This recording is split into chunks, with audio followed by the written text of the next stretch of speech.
Mixed by Tulsi Recording Studio, Surat, Gujarat.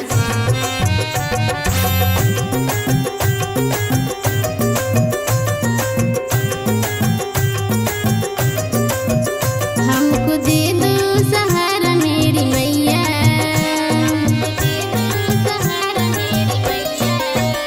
हमको दे दो सहारा मेरी मैया, हमको दे दो सहारा मेरी मैया। कोई किनारा नहीं मिल रहा है, कोई किनारा नहीं मिल रहा है, कोई किनारा नहीं मिल रहा है।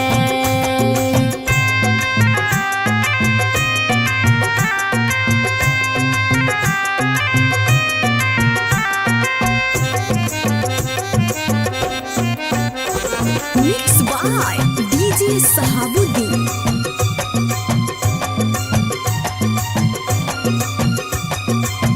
किसको कहे अपना कोई नहीं अपना, ये जग स्वार्थ का है बस एक सपना। किसको कहे अपना कोई नहीं अपना, ये जग स्वार्थ का है बस एक सपना। फिरती हूँ जग में मैं मारी मारी, फिरती हूँ जग में मैं मारी मारी। कोई किनारा नहीं मिल रहा है, हमको दे दो सहारा मेरी मैया। कोई किनारा नहीं मिल रहा है।